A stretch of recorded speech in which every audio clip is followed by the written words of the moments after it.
Bienvenue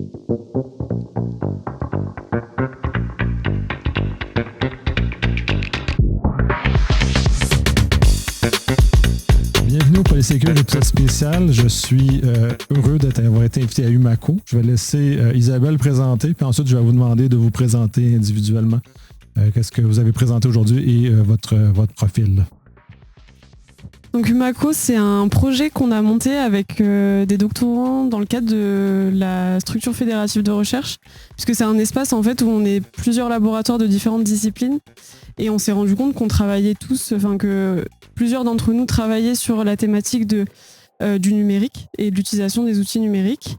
Et en fait, on a eu l'opportunité, d'ailleurs c'est Cynthia qui m'a fortement poussé à répondre à un appel à projet. Donc on s'est mis en contact avec Grégory Alexander et avec Majam Marcon pour monter ce projet dont l'objectif c'était vraiment de créer un espace d'échange interdisciplinaire dont l'objectif c'était de mettre l'humain vraiment au centre. Et c'est pour ça que la question qu'on se posait c'était comment l'humain évolue-t-il avec la société numérique et non pas dans la société numérique, puisque on veut vraiment montrer cette évolution conjointe de l'humain avec les technos, mais en focalisant vraiment sur l'humain. Ingrid. Donc bonjour à tous, Ingrid, donc une habituée et qui travaille beaucoup en sécurité numérique, intelligence artificielle, mais qui pousse l'intelligence humaine parce qu'en fait il n'y a que ça de vrai. Bonjour, Cynthia Lopez-Bagous, je suis doctorante en psychologie cognitive et ergonomique et je m'intéresse à la pensée future. J'ai d'ailleurs créé un collectif avec Thomas Wizerski qui s'appelle Esprit Futur et qui était un petit peu dans la même tendance qu'Umaco, puisque c'était donner un espace de discussion sur les visions du futur, mais de manière interdisciplinaire. Et mon intervention a porté aujourd'hui sur le narratif et l'immersion dans les récits de science-fiction pour imaginer et penser l'avenir. Bonjour, je m'appelle Christine Dugouin-Clément, je suis docteur en sciences de gestion. Je suis chercheur à Paris 1 Panthéon-Sorbonne, à l'Observatoire de l'IA, à la chaire risque de l'IAE de Paris et au CRGN. Et mes travaux portent principalement sur tout ce qui va être opération informationnelle, modification comportementale et toutes les nouvelles technologies qu'on va déployer, que ce soit pour s'en prémunir ou pour les déployer. Et je viens avec une spécialité géopolitique centrée sur l'Europe de l'Est. Tout ça est impressionnant. J'ai l'air pas mal tout nu par rapport à mon pedigree, par rapport à votre profil académique. Aujourd'hui, c'était une journée très intéressante puisqu'on a abordé le cyberespace et on a abordé la fiction, justement, comme mentionné. D'ailleurs, le terme cyberespace est né d'une œuvre de fiction, le Romancer en 1984, qui est vraiment le démarrage où tout le concept de cyberpunk est né. Donc, on est dans un contexte où le futur imaginé on est en plein dedans, dans l'univers qu'on est, et l'œuvre cinématographique équivalente, qui est La Matrice, en fin des années 90, représente essentiellement cette idée-là de vivre dans un monde de cyberespace. On a abordé la Russie ce matin, on a abordé comment utiliser la fiction pour nous aider à tous ces éléments-là. Je vous lance un peu la balle. Comment on peut imaginer le futur tout en étant présent et comment on peut exécuter ça, puisqu'on vit dans le futur à l'heure actuelle qui a déjà été imaginé par d'autres personnes, ou même à la limite 1984, parce que ce qui est en train de se passer au moment où on enregistre, 1984 est en train de se matérialiser devant nos yeux, un peu effrayé à certains égards. Je veux juste voir comment vous vous situez par rapport à ça. Bousculez-vous pas, là, quand même. Alors, je vais prendre l'aspect cognitif, puisque comme ça, au moins, l'homme va délier les langues. Effectivement, on utilise la fiction pour imaginer l'avenir. Et l'avenir, c'est le temps futur, c'est ce temps qui n'existe pas encore et qui est assez extensible. On peut imaginer le futur dans la seconde d'après. Voilà, ça y est, maintenant, le futur d'il y a une seconde est déjà mon passé. Ou dans un temps un peu plus long, et c'est un peu plus complexe sur ce temps plus long. Ça demande beaucoup plus d'efforts pour envisager des alternatives et des cheminements, des bifurcations temporelles, on appelle ça en psychologie. C'est tout ce qui pourrait se passer à un moment donné et quel chemin on prend, quelle bifurcation on peut prendre sur une réflexion.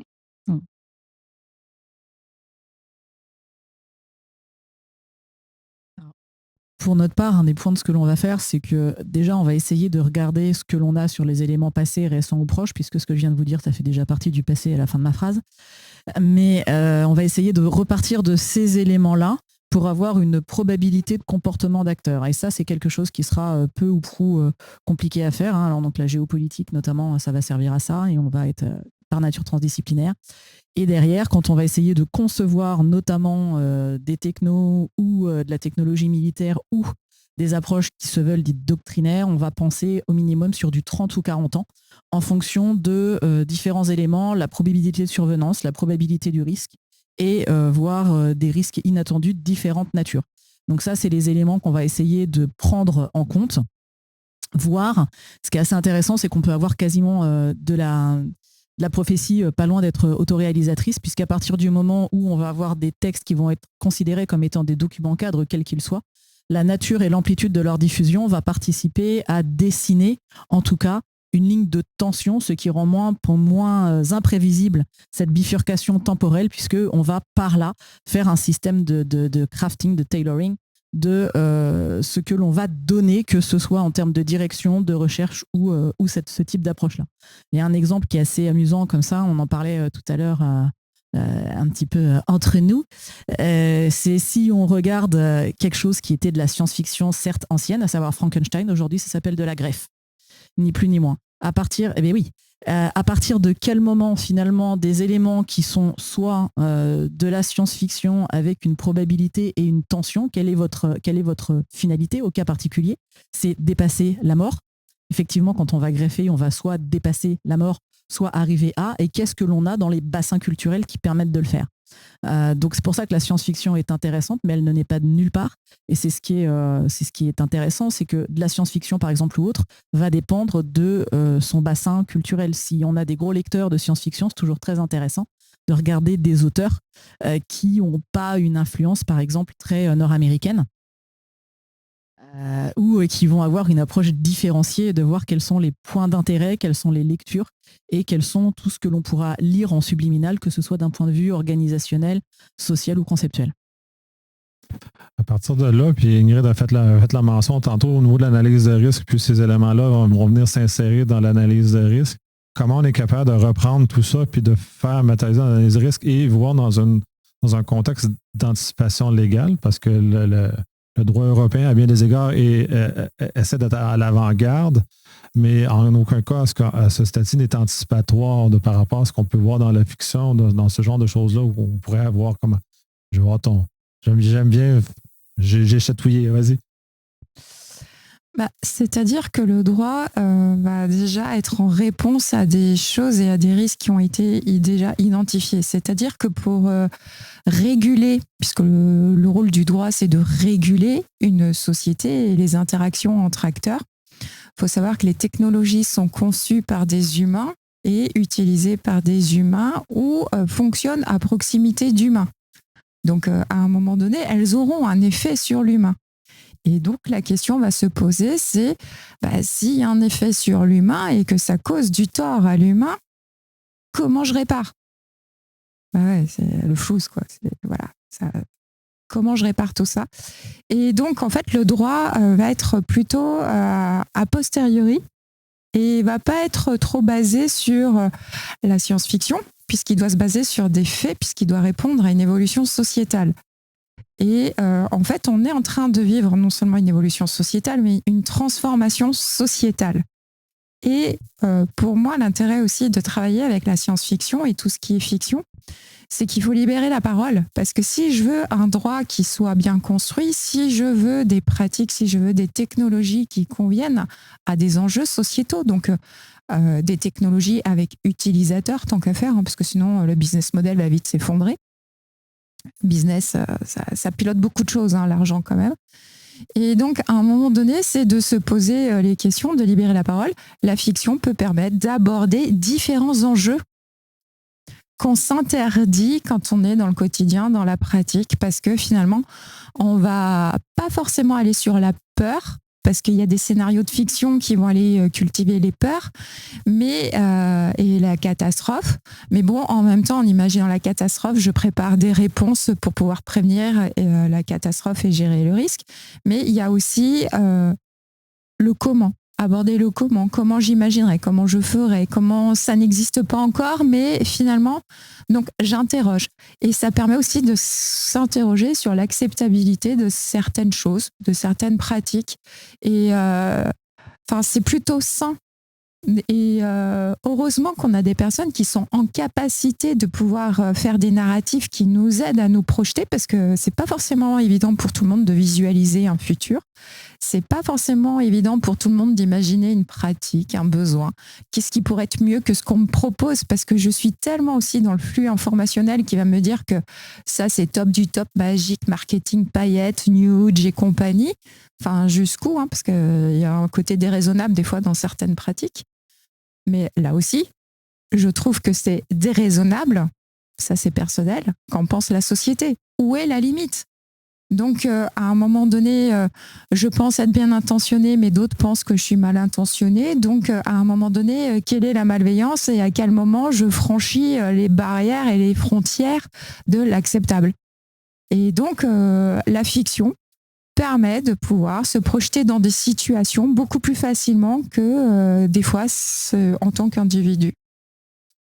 Je veux bien dire, parce que j'adore le parallèle avec Frankenstein.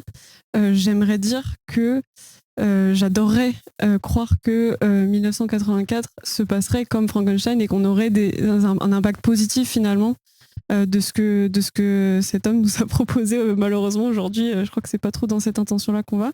Mais justement, ce que je trouve, ce qui ressort de ces réflexions, c'est en fait quelle est l'intention derrière Frankenstein. Peut-être que cette fiction, elle nous a permis de nous projeter sur si on l'utilise avec des intentions peut-être de construire une bête, ou on peut avoir des conséquences négatives, mais la question c'est dans quelle intention on va construire notre relation avec les technos. Je pense notamment à l'IA, tout ce qui évolue en ce moment, parce que ça va être fondamental sur les retombées, et ça peut être un impact selon moi très positif, comme la greffe l'a été pour la médecine.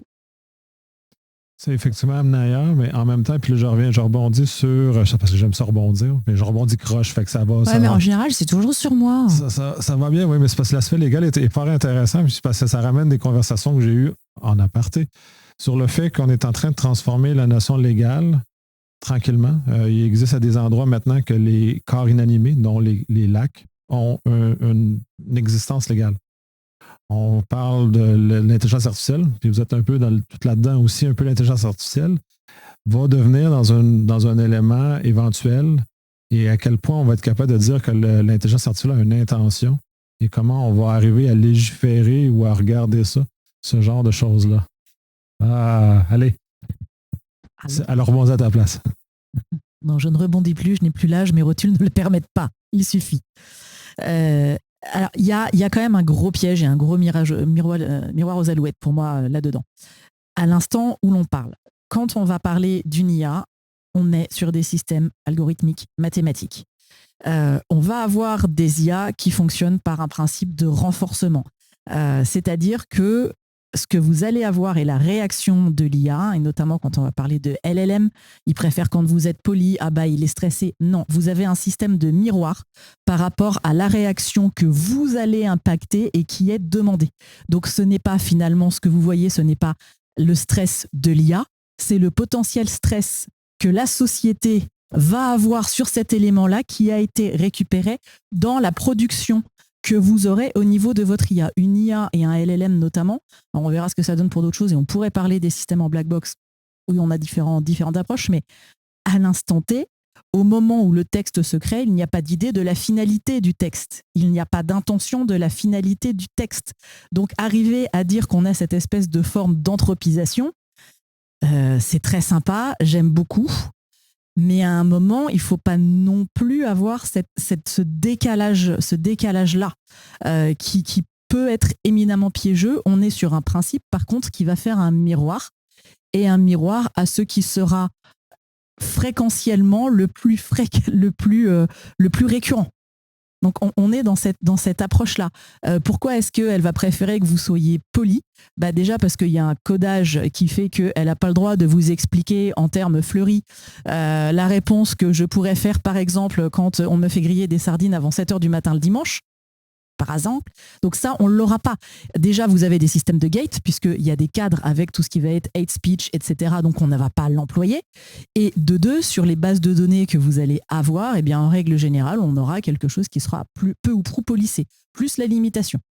Donc, vous allez vous retrouver sur ces éléments-là et derrière, vous avez le principe par renforcement. Mais on arrivait à des choses qui pouvaient être très très drôles sur les premières versions de LLM et lui faire péter les plombs en faisant un principe totalement égotique. Vous lui demandiez « Bonjour, pourquoi est-ce que je devrais t'utiliser toi plus qu'un autre ?» Et vous avez une réponse à peu près lambda, pragmatique. « Dis-moi en plus, tu peux faire mieux. » Non mais t'es sûr parce que quand même ton concurrent. Et là, vous faisiez 5 ou 7 itérations. Je vais devenir maître du monde, c'était Minus et Cortex en grandeur nature. Donc parce qu'on n'avait pas ce système-là. Est-ce que de facto, elle a un principe qui va... Non, elle est sur une réponse de ce que l'on va avoir. Et quand on lui demande d'être dans de l'hyperlatif, elle va rechercher par nature hyperlatif et vous les recroisez par principe de récurrence et de remontée. Et en plus, il ne faut pas oublier que pour entraîner nos IA, on a besoin de gros volumes de données et puis qu'à un moment donné, il y en a qui ont pensé que de dupliquer les données qu'ils avaient collectées, de créer des données de synthèse, allait améliorer l'IA. Oui, écoute, on a tenté avec l'humain et la consanguinité, c'est pas cool en fait. Donc, bienvenue dans les réalités. Et qu'à un moment donné, on devrait aussi se réinterroger sur les effets de nos techniques et de nos pratiques. Et qu'à un moment donné, quand moi on vient me dire cette IA qui est censée reproduire un outil d'aide à la décision, un processus cognitif, je veux bien, mais je suis tout sauf une stat en fait. Donc, c'est un processus cognitif et c'est une aide à la décision, mais de qui, de quoi et quelles données as-tu utilisées et comment as-tu travaillé ? Et en fait, à un moment donné, quand quelqu'un doit prendre conseil et qu'il a son comité de conseil d'humains, il connaît ces humains et leur variabilité, leur niveau de fiabilité en fonction de là, au moment T, dans quel état sont-ils ? Mais en fait, ce manque de transparence qu'on a sur nos IA, quand elle nous fait son conseil et qu'elle nous donne un résultat, puis elle ne nous donne pas une liste de résultats, elle nous donne un résultat. Je dis, super, j'en fais quoi ? Et en fait, moi, j'ai des collègues qui, quand je leur dis un truc comme ça, ils vont me faire, OK, so what ? So what ? Mon IA, des fois, je dis, ouais, OK, so what ? Et en fait, elle rebondit pas. Et d'ailleurs, des fois, elle me conseille de faire une omelette aux œufs de brebis parce que c'est plus goûteux. Mais c'est mon IA. Est-ce que c'est vraiment plus goûteux ? Les œufs de brebis, ouais, je pense. Si tu prends les informations sur le fromage de chèvre que tu croises sur des recettes de cuisine, mais ça veut dire en fait qu'elles ne résonnent pas. Mais il y a des gens encore qui pensent que c'est trop magique, ça résonne parce que c'est moins d'efforts. Mais à ne plus faire, on ne sait plus faire. Mais je suis surtout plus en capacité de contrôler ce qui va être fait. Et moi, je trouve que quand on reprend le lead, c'est quand même tripant, quoi. Après, il y a plusieurs choses. Alors, il y a tout le principe des hallucinations avec l'œuf de brebis, où on va avoir de la possibilité d'avoir de l'hallucination de l'IA. Alors, le revers plus positif, ça sera toute la capacité de sérendipité. Donc, ce que l'on appellerait pudiquement le penser hors de la boîte. Donc ça, on va avoir cette possibilité-là. Un point, les systèmes d'aide à la décision, beaucoup ne sont pas des IA. Ça, c'est quand même un gros piège aussi. Le nombre de fois où on va avoir des entreprises qui disent « oui, je fais de l'IA ». Au mieux, on a des algorithmes en cascade à peu près bien fichus. On n'a pas de système d'IA. On va arrêter. Et quand on regarde et quand on rentre un petit peu dedans, on s'aperçoit que dans un pourcentage élevé de cas, on n'en a pas. Par contre, là, on va avoir un effet un petit peu benchmark. Et cet effet-là, on va le retrouver aussi dans l'appellation. Intelligence artificielle en soi est un terme éminemment piégeux parce que ça pousse à avoir cette idée qu'on a une approche complètement anthropique d'un système mathématique, cette pensée par l'homme. Donc on va retrouver des biais qui peuvent être à peu près les mêmes. Je renverrai au biais des Amazones qui est très connu mais qui est assez rigolo. Donc on va avoir ça et pour peut-être par rapport à ce que tu disais, et toujours sans rebondir, on va avoir la possibilité sur des IA d'arriver à avoir une explicabilité. C'est ce qui a été déployé notamment par la DARPA, donc l'Agence de l'innovation du DoD, à partir de 2016, si ma mémoire ne me fait pas défaut.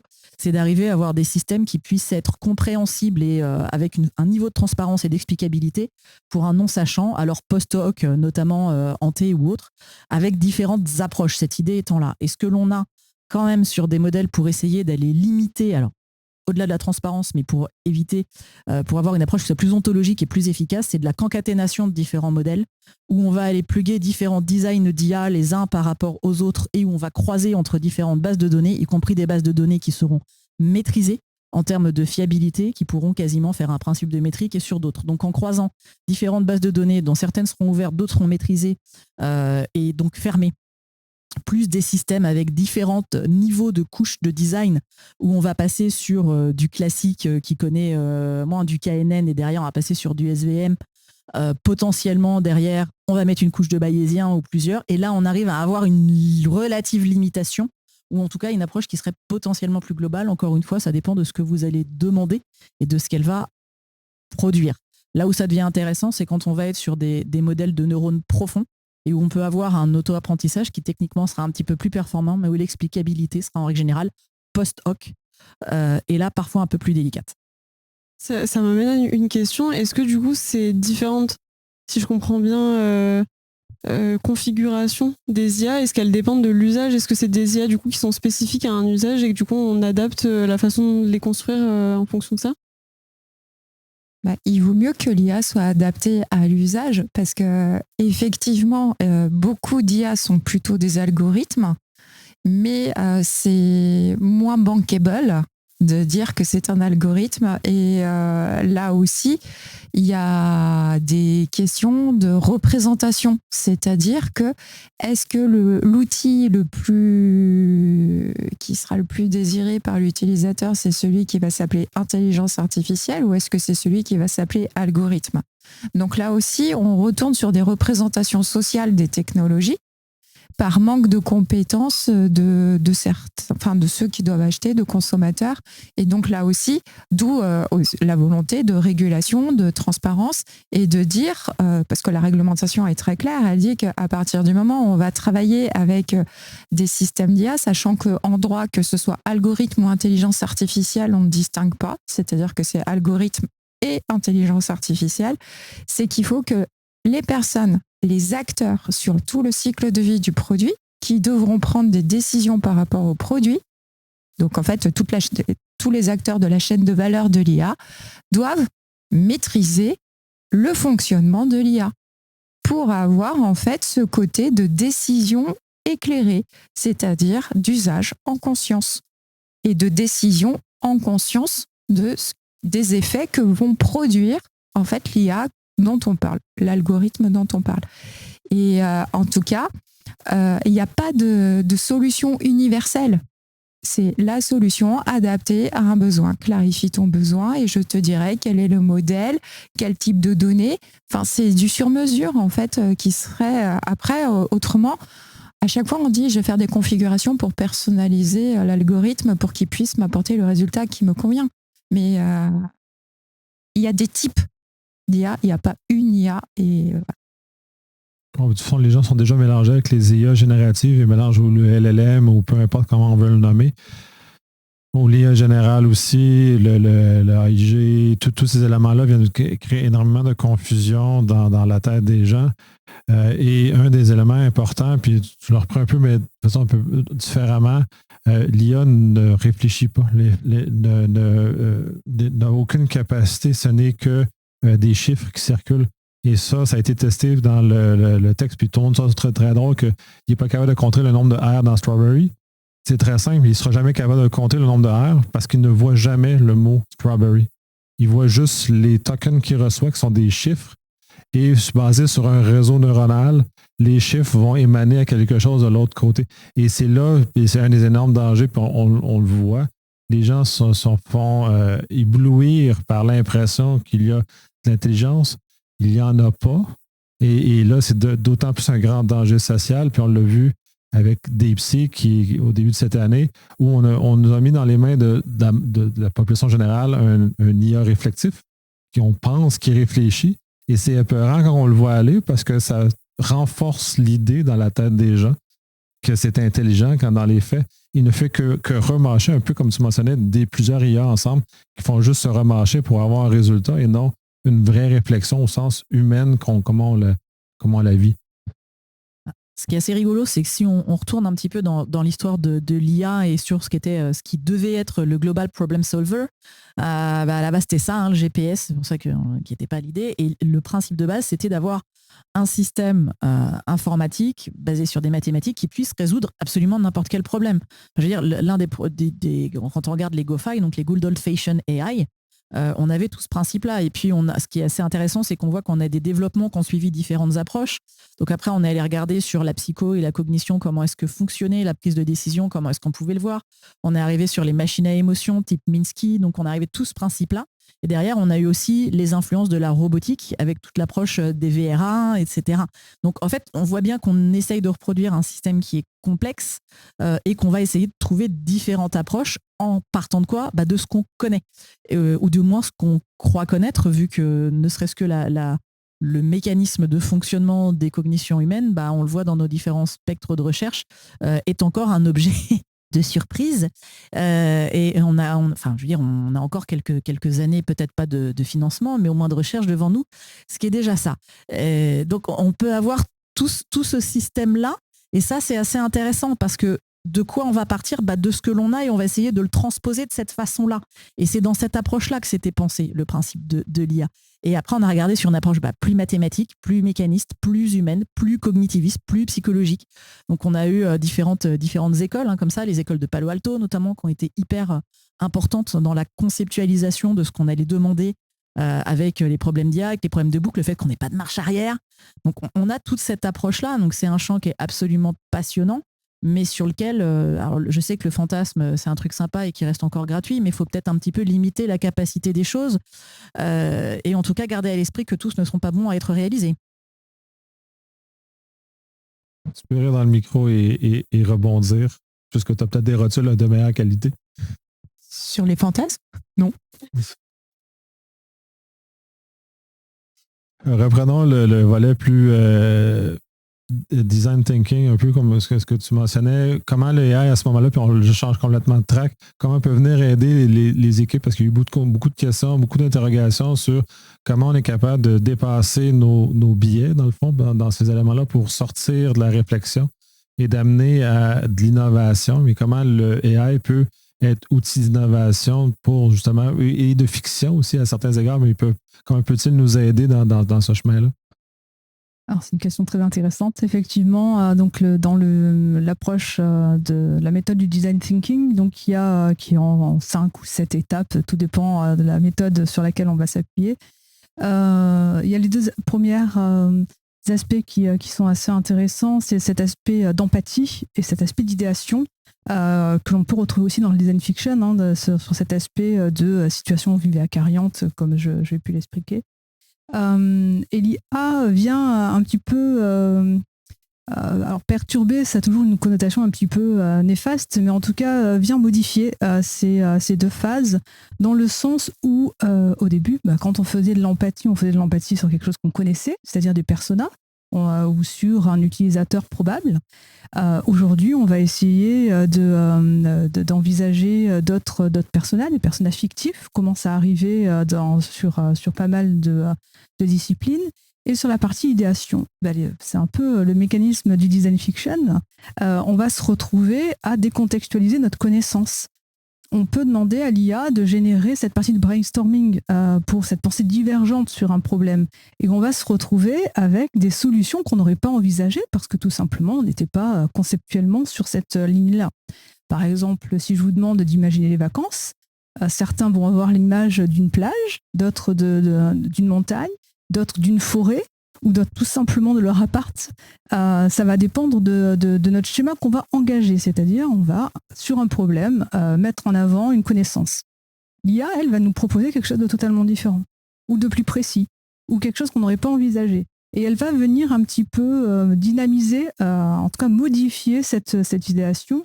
Et je pense que ce sera ni moins bien ni pire, ça sera différent et il faudra rebondir sur cette thématique-là. Je pense qu'on peut faire le parallèle avec la créativité collective finalement.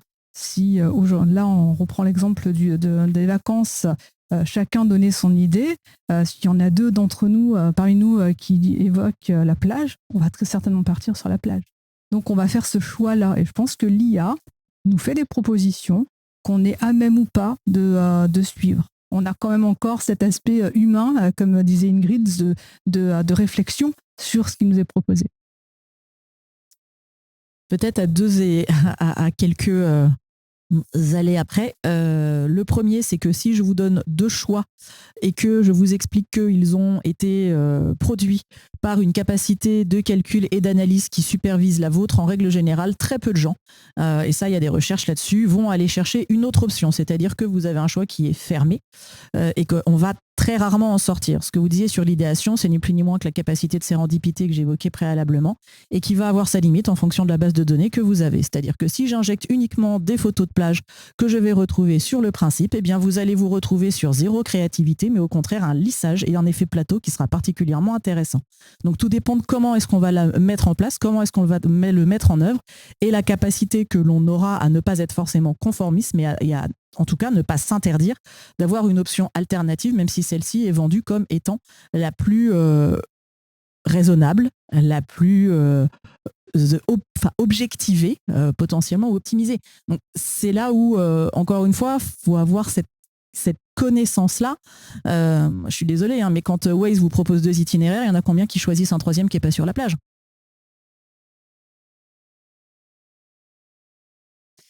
Tu parles de quand il te propose de contourner l'embouteillage qui est en fait le resto routier avec les camions à l'arrêt parce qu'ils sont en train de manger.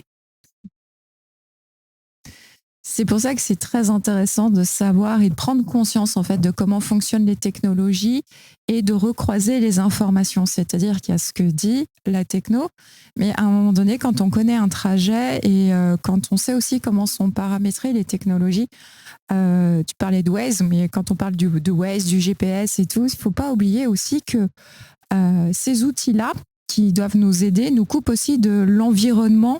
Et il faut savoir que dans le code de la route, le conducteur doit être censé être encore connecté avec son environnement. Et il y a quand même une capacité de captation de l'attention du conducteur sur l'écran parce que je ne connais pas du tout la zone où je suis. Donc, je vais me concentrer sur mon GPS au lieu de me concentrer sur les panneaux indicateurs et la signalétique de la route. Et en même temps, tant qu'à faire, pour encore plus me couper de l'environnement extérieur, en plus, je vais avoir une voix qui va me dire où je dois aller pour que je réfléchisse encore moins. Mais est-elle si bien paramétrée ? Est-ce qu'elle a une précision ultra précise ou elle est à 50 mètres du point réel où je suis dans sa représentation du monde, mon IA ? Pour repartir, en exemple sur Waze, c'était pas le mieux choisi et c'était pas le meilleur pour plein de raisons. D'ailleurs, en rentrant notamment dans la conception algorithmique et de pourquoi ils vous les proposent, notamment pour garder une rationalisation dans le temps arrivé. Bon, c'était pas les meilleurs exemples, mais pour un système, on va vous faire Netflix, par exemple, ça marche vachement bien. Sur vos 3 propositions, à quel moment vous allez en choisir une autre ? Là, on va être dessus.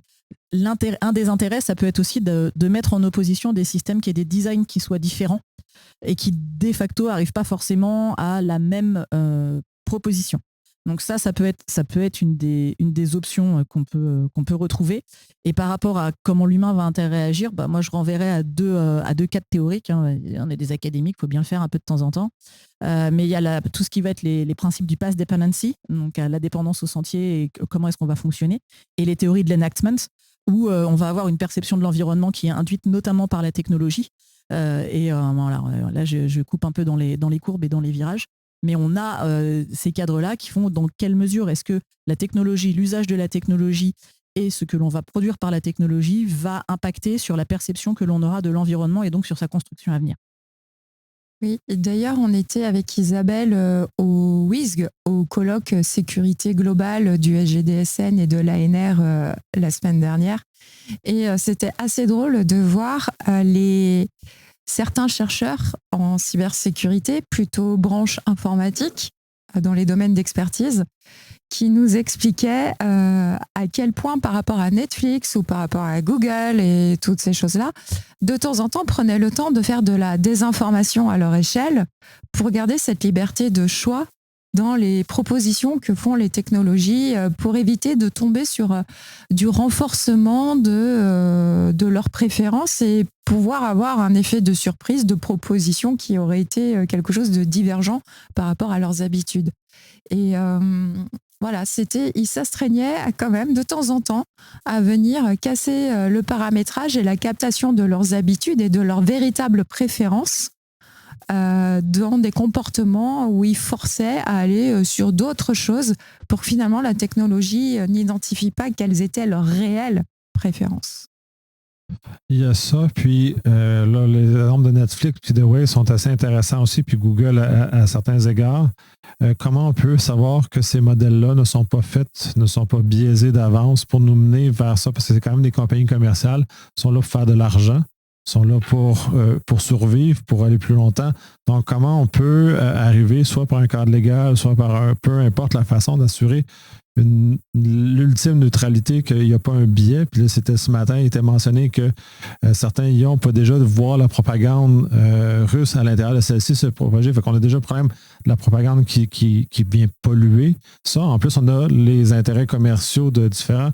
Et dans un contexte où on a une IA à l'heure actuelle qui est entraînée sur des données pas d'extrême droite, menées par quelqu'un qui clairement a fait un virage à droite il n'y a pas si longtemps que ça, un contexte a changé. Comment on peut se fier à ça, que ça ne nous amènera pas à radicaliser encore plus, notamment, ou comment on peut aller dans ces choses-là?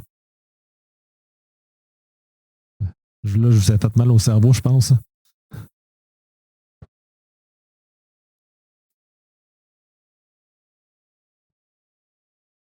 Oui, mais sur la question des influences et sur les comportements, il y a certes la technologie, mais il y a à un moment donné ce côté de qu'est-ce que le concepteur de la technologie a consciemment paramétré sur la question de la responsabilité pour après pouvoir jouer sur comment j'utilise les technos et qui est responsable de quoi. Enfin, aujourd'hui, on n'est tellement déjà pas clair sur la question des responsabilités des acteurs, parce qu'il y a aussi la question de la personnalité morale de la techno, du robot, de l'IA, de tout ça. Alors, pour le moment, l'IA n'a pas de compte bancaire, donc si jamais vous pose du tort, je ne sais pas comment elle va vous financer. Mais, après, c'est vraiment la question pour moi, je refais le lien avec ce que disait Isabelle sur l'intention et le conscient. Et c'est pour ça que moi, aujourd'hui, j'interroge aussi sur la question de la formation initiale de différents métiers, parce que tant en sciences humaines et sociales, on pourrait mieux utiliser les technologies pour nous aider dans notre quotidien si on maîtrisait mieux les technologies, si on comprenait mieux aussi la valeur des données, comment les optimiser pour pouvoir aussi avoir des résultats plus fructueux.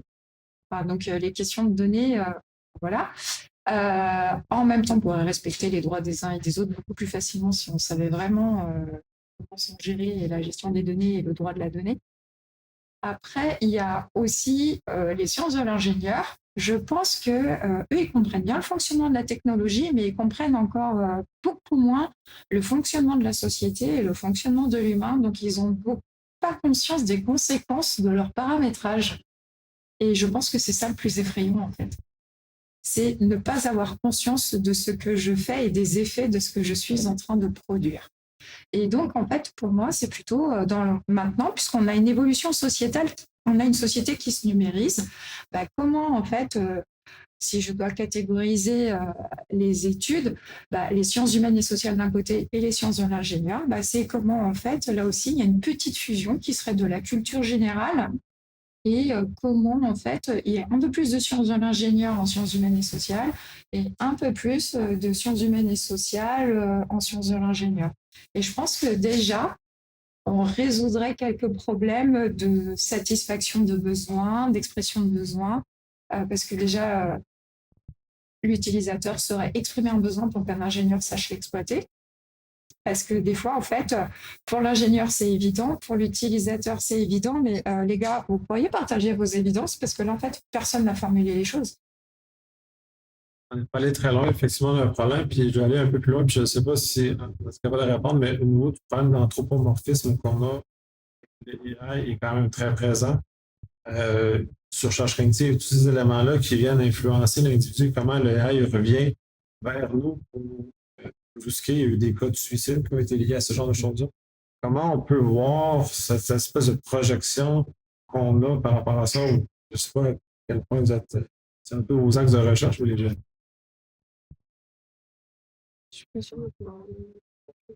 C'est vrai qu'avec Isabelle, en discutant l'autre jour, quand on regardait que l'IA devait être robuste, qu'elle devait être transparente, qu'elle devait être loyale, on disait elle est bonne à marier, quoi, en fait.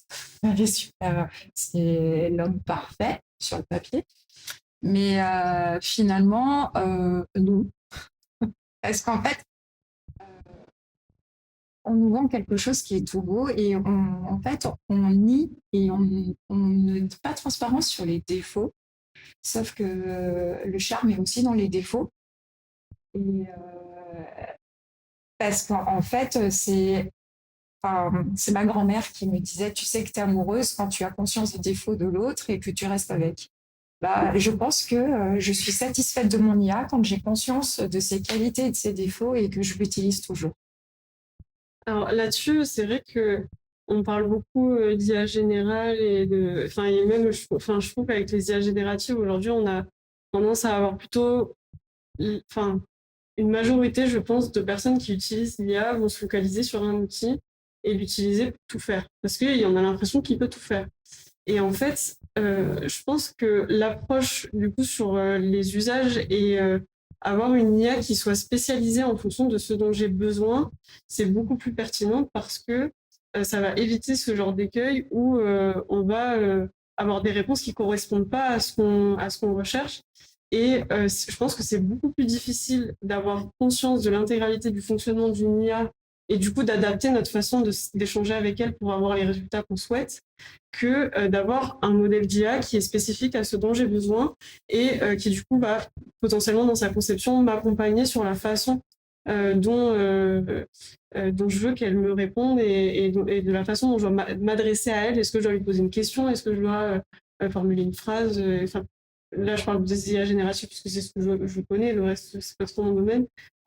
Mais voilà, je pense qu'il y a vraiment quelque chose à faire sur comment réfléchir à remettre l'humain avec la prise de conscience de cette explicabilité de l'IA, c'est-à-dire comment elle fonctionne, qu'est-ce que c'est l'IA, et moi, comment elle peut m'être bénéfique, comment elle peut me servir, mais aussi ses défauts. Comme tu disais, je suis totalement d'accord avec ce sujet-là.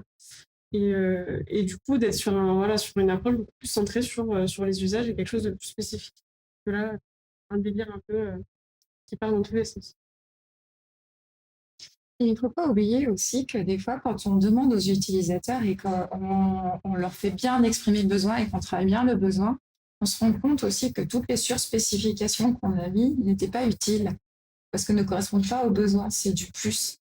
Et c'est du plus. Et puis maintenant, si en plus on regarde les techs aujourd'hui où on s'interroge aussi sur l'impact environnemental des technos, on parle des IA frugales et là aussi on revient à ce que disait Christine sur à un moment donné on vous parle d'IA mais c'est un algorithme et à un moment donné on n'a pas besoin en fait de toujours plus, c'est-à-dire que notre besoin, et ça aussi c'est en comprenant le fonctionnement des technologies qu'on sait aussi mieux choisir la technologie qui nous convient et la surspécification peut être vraiment contre-productive et en fait venir nuire aux résultats qu'on attendait. Et là aussi, c'est des cultures partagées, c'est une évolution culturelle, c'est de l'éducation, c'est de la prise de conscience pour l'adaptation des comportements. Et c'est en ça où le côté raisonnable, sur le côté acceptable, il y a des tabous aujourd'hui parce que c'est allé à l'encontre aussi du marketing de certains métiers qui, eux, c'est un gros sujet, moi, en santé, où des fois, j'arrive et puis on me vend un dispositif médical. Parce que sur le plan du coût, les marketeurs. J'ai dit, mais ouais, mais en fait, juste les gars, pour votre push de marketing et votre aspect com, vous venez de me flinguer toute une stratégie de sécurité numérique d'un objet connecté de santé. Et en fait, vous ne vous rendez pas compte que pour votre effet market, paillette, dispositif médical, pour pouvoir vendre plus cher un produit, mais vous avez aussi rajouté des coûts de certification, parce qu'un dispositif médical doit être certifié. Donc finalement, vous rajoutez des coûts de production. Vous rajoutez aussi des coûts RH, parce que monter ces dossiers de certification, ça prend un certain temps. Donc à un moment donné, juste soyez raisonnable. Et là, pour moi, en fait, ce qui est un peu délirant, c'est que ces sujets qui touchent en fait à la responsabilité juridique et à la dépense, à un moment donné, la personne, parce que le droit est très clair, hein, l'autorité qui a la responsabilité juridique, c'est la gouvernance. C'est pas le RSSI, c'est pas l'ingénieur, c'est pas la DSI. Et en fait, dans une organisation, le DSI, le RSSI sont des traitants. Et le traitant est un salarié qui n'a pas la responsabilité juridique pour le compte de l'organisation. Et donc, par conséquent, lui, il est dans l'erreur humaine. La faute, elle est organisationnelle. C'est-à-dire qu'à un moment donné, il faut que le pouvoir de direction, il faut que la gouvernance organisationnelle se réapproprie ce sujet, donc se forme, d'où le droit qui dit qu'il est nécessaire que pour prendre des décisions, il faut maîtriser le sujet, mais pour prendre la décision, il faut peut-être aussi associer des fois, pas le traitant, mais celui qui a la responsabilité juridique, parce qu'il ne faut pas oublier que souvent, la question de la responsabilité juridique dans le monde de la tech, vu que ça va toucher un effet sur la sécurité, puisque ça touche à la sécurité numérique, il ne faut pas oublier que les obligations de sécurité sont des obligations de diligence, et qui dit diligence dit que si je n'ai pas satisfait mon obligation, je suis négligent. Si je suis négligent, moi, dirigeant, parce que je ne savais pas, parce que j'ai laissé un traitant décider à ma place, oui, mais en attendant, juridiquement, c'est toi qui vas répondre à titre personnel, parce que pour un dirigeant, c'est une faute de gestion. Je trouve ça intéressant, tu l'amènes comme ça, puis il y a des points importants dans ce que tu dis qui m'ont marqué, juste un peu là. Parce que tu es dirigeant? Non, je ne suis pas un dirigeant, mais je trouve ça intéressant parce que puis l'énoncé que tu fais essentiellement, c'est le problème que je trouve avec beaucoup de startups, notamment en cyber, c'est que c'est des solutions qui cherchent un problème. À l'heure actuelle, les compagnies cherchent des problèmes à régler avec leur IA, mais ils sont comme dans un élément inverse où normalement on a un problème comme c'est réglé. Et c'est l'innovation frugale, c'est ça justement que tu m'as énoncé hier, et j'ai trouvé ça très plaisant comme approche parce que la vraie innovation se situe à cet endroit-là. C'est là aussi que je vais rebondir parce que ce qui a été mentionné en termes de thinking fiction, design fiction, il n'y a pas de notion de contrainte. C'est sûr que là, je veux peut-être voir les deux comme réagir. Sans contrainte, on n'est pas capable d'innover. Il faut qu'il y ait contrainte pour qu'il y ait innovation, d'où la frugalité dans le contexte hier. Fait qu'on est capable d'émerger avec quelque chose parce qu'on a des contraintes, donc on veut les dépasser, on va aller plus loin. J'aime ça voir un peu par rapport à comment la fiction, les design fiction peuvent s'intégrer là-dedans. Tu devrais voir comment vous allez rebondir. Alors, c'est une méthode de design fiction qui est donc une méthode qui utilise les outils de science-fiction et un objet diégétique, un objet fictif qui vient faire consolider ce récit et sur lequel on va pouvoir mettre des participants dans une situation, vivre une situation qu'ils ne connaissent pas, une situation fictionnelle. Donc le design fiction est de nature une méthode de contrainte, puisque je contrains les personnes à quitter leur schéma réel, je les contrains à s'éloigner temporairement, spatialement, conceptuellement. Donc, de ce fait, la contrainte est induite. En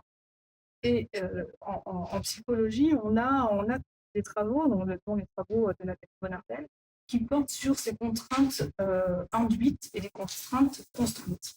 Induite, c'est sur la planète Mars et je te demande de créer un resto avec tel et tel personnage. La contrainte construite, c'est celle que je vais moi-même me mettre. Moi, je veux un resto bio. Voilà, on est sur Mars, mais je vais vouloir un resto bio. mais le bio, ça va exister sur Mars. Voilà, c'est ça un usage virtuel. On va venir construire des contraintes qui sont déjà proposées, et on va s'interroger. Et on va s'interroger sur est-ce que le bio, ça existera sur Mars? Finalement, est-ce que nous avons encore du bio? Est-ce qu'on aura besoin même de manger? Finalement, est-ce qu'on aura besoin d'un resto? Voilà, ça va venir interroger tout un tas de concepts.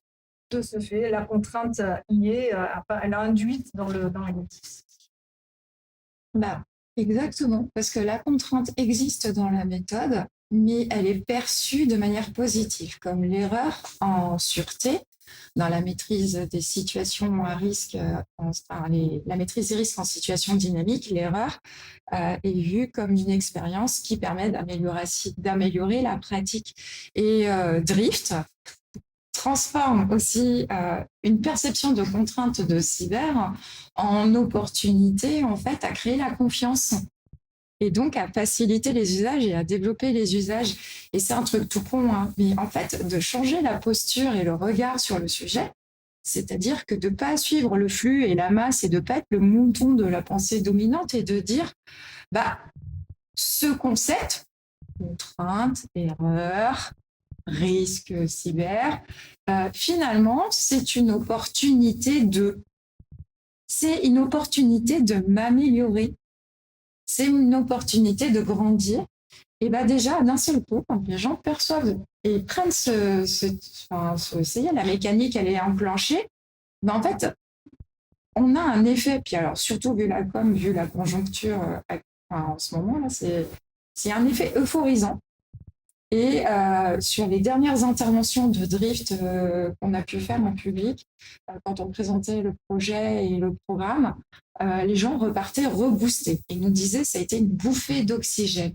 C'est-à-dire qu'on ne leur a pas expliqué qu'ils étaient faibles, qu'ils étaient mauvais, qu'ils ne maîtrisaient pas, parce qu'on disait on va capitaliser sur ce que vous connaissez, on va capitaliser sur vos atouts.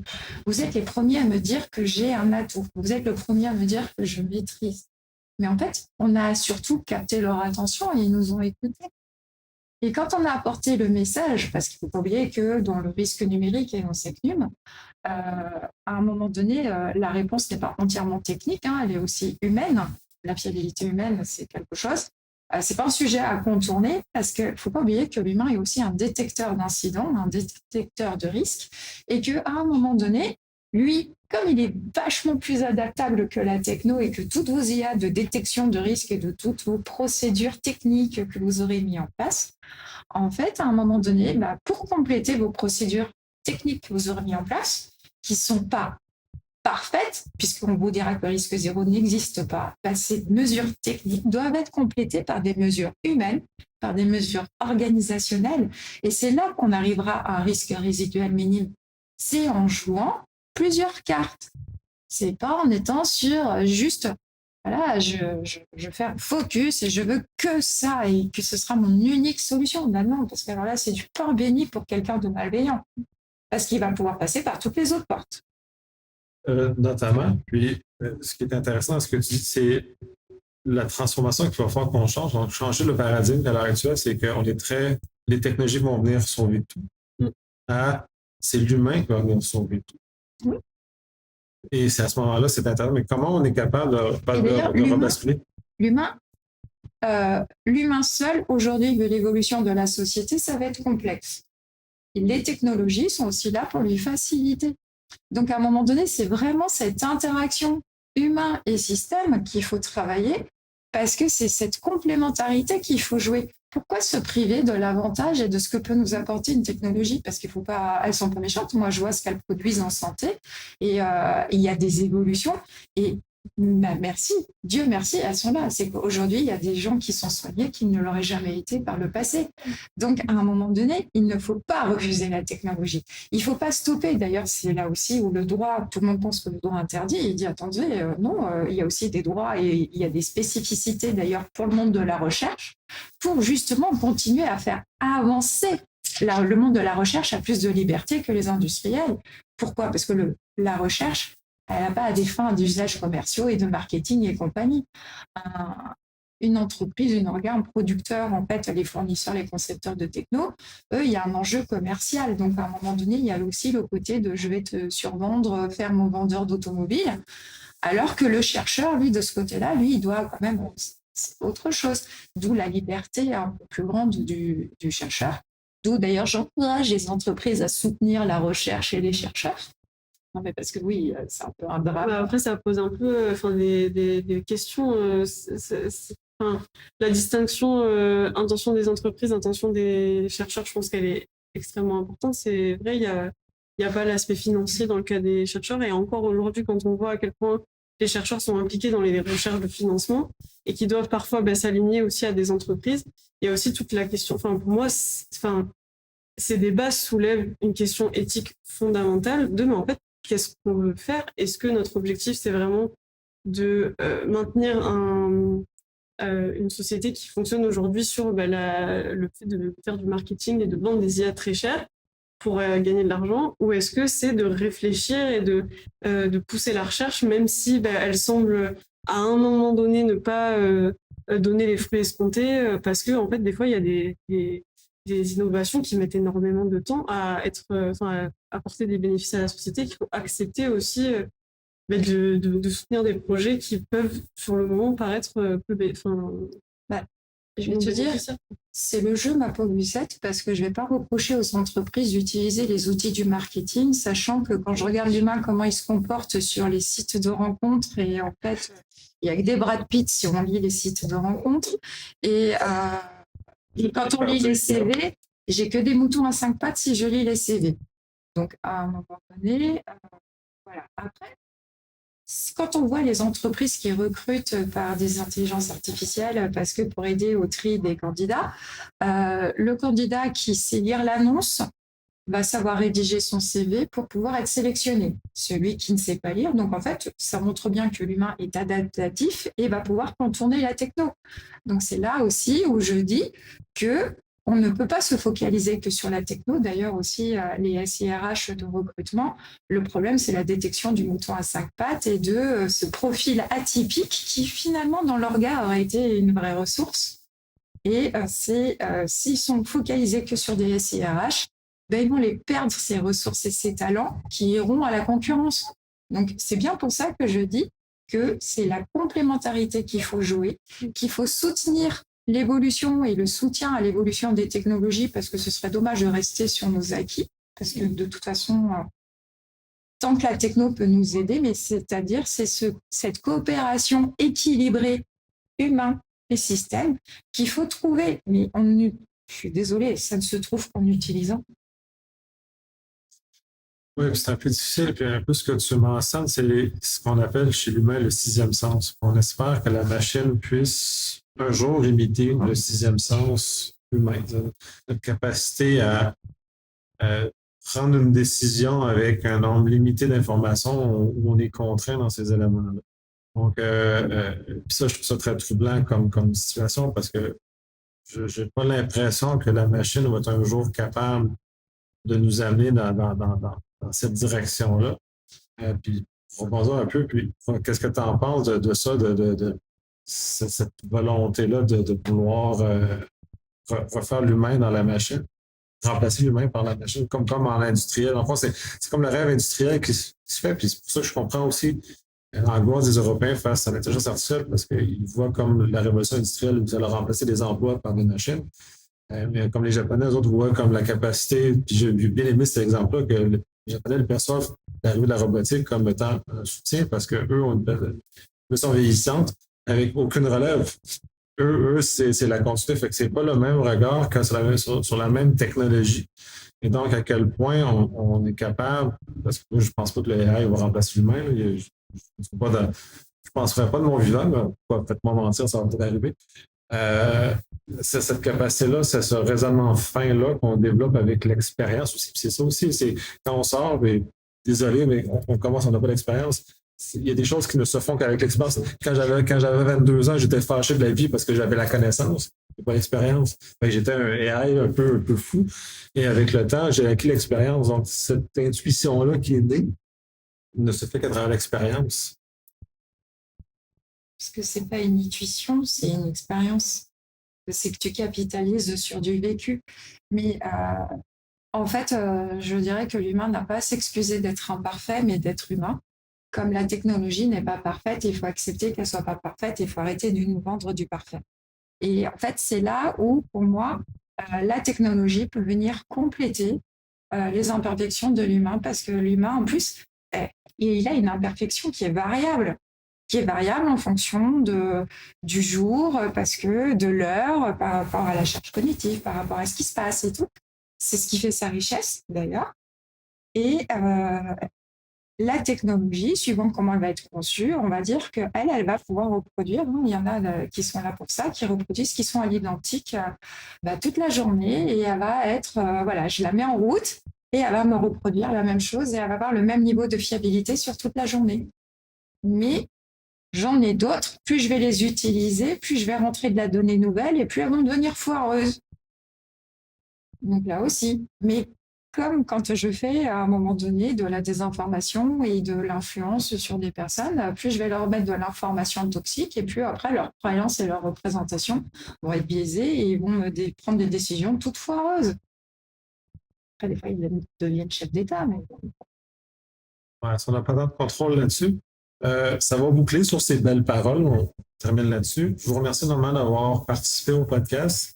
Merci pour l'immense foule en délire qui nous a soutenus.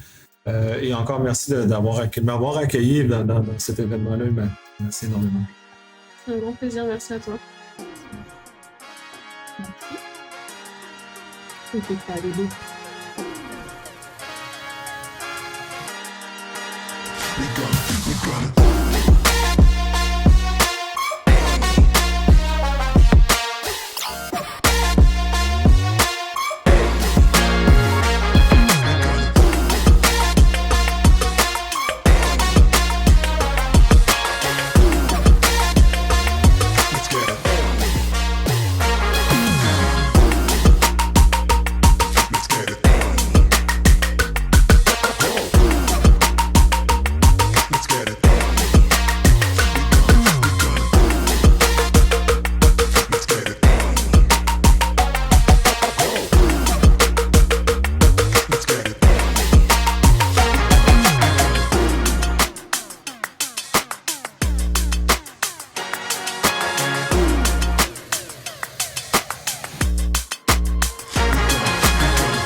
We gonna